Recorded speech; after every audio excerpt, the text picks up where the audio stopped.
తెలంగాణ రాష్ట్ర రాజకీయాలు సంచలనంగా మారాయి. బీఆర్ఎస్ ఎమ్మెల్సీ కల్వకుంట్ల కవిత ఇటీవల తన తండ్రి కేసీఆర్ కు రాసిన ఒక లేఖ ప్రకంపనలు సృష్టిస్తోంది.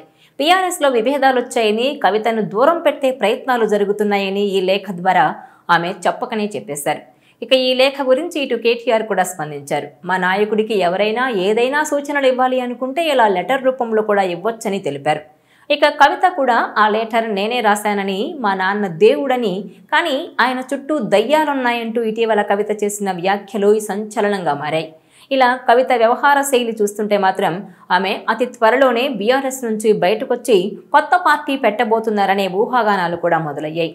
ప్రస్తుతం ఏపీలో వైఎస్ షర్మిల ఎదుర్కొంటున్న పరిస్థితులను కవిత కూడా ఎదుర్కొంటున్నారని, కవిత మరో షర్మిల కాబోతున్నారంటూ విశ్లేషిస్తున్నారు పలువురు రాజకీయ విశ్లేషకులు. ఇది కాంప్లిమెంట్ అవుతుందా లేదంటే హెచ్చరిక అన్నది మాత్రం చాలా మందికి అర్థం కావడం లేదు. షర్మిలల అన్నను ధిక్కరించి సొంత పార్టీ పెట్టుకుంటారన్న వరకే వీరు విశ్లేషిస్తున్నారేమో గానీ షర్మిల అనుకున్నంతగా సక్సెస్ కాకపోవడం మాత్రం అందరికీ గుర్తుకొస్తోంది. షర్మిల తన అన్నయ్య జగన్ ముఖ్యమంత్రి కావడం కోసం ఎంతో కష్టపడ్డారు. కానీ అధికారంలోకి వచ్చిన తర్వాత తనను మోసం చేశారంటూ ఆమె ఆరోపణలు చేయడమే కాకుండా ఇప్పుడు తన అన్నయ్యకే పోటీగా నిలిచారు.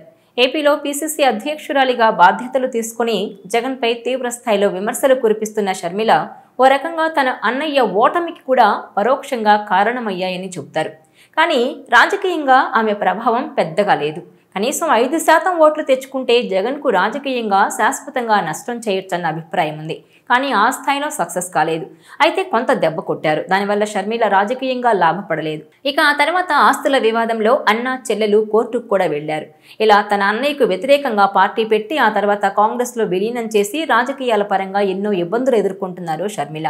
అయితే షర్మిల కన్నా దూకుడైన నేతగా గుర్తింపు పొందారు కవిత. జగన్ షర్మిలను రాజకీయంగా ఎదగకుండా వ్యూహాత్మకంగా దెబ్బ కొట్టారని అంటుంటారు. కానీ కవిత మొదటి నుంచి తెలంగాణ జాగృతిని నడుపుతూ తన నాయకత్వ లక్షణాలను చూపించుకున్నారు.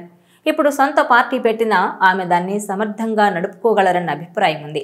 కానీ ప్రజా మద్దతు ఎంతవరకు సాధించగలుగుతారన్నది కీలకం. ఇదిలా ఉంటే షర్మిలకు ఏపీ కాంగ్రెస్ పగ్గాలు ఇచ్చినా హైకమాండ్ నుంచి ఎలాంటి సపోర్టు లేకపోవడం వల్ల ఆమె ఏమీ చేయలేకపోతున్నారు. అలాగే కవిత కాంగ్రెస్లో చేరితే అలాంటి పరిస్థితి ఎదురవుతుంది. కొంతమంది ఆమె కాంగ్రెస్లో చేరొచ్చని కూడా అంటున్నారు. అందుకే మరో షర్మిల అనే పోలిక వస్తోంది. అయితే భవిష్యత్తులో కవిత పరిస్థితి కూడా షర్మిలలాగే ఉంటుందా అన్న ప్రశ్నలు తలెత్తుతున్నాయి. ఈ వీడియో మీకు నచ్చినట్లయితే please share, like and subscribe.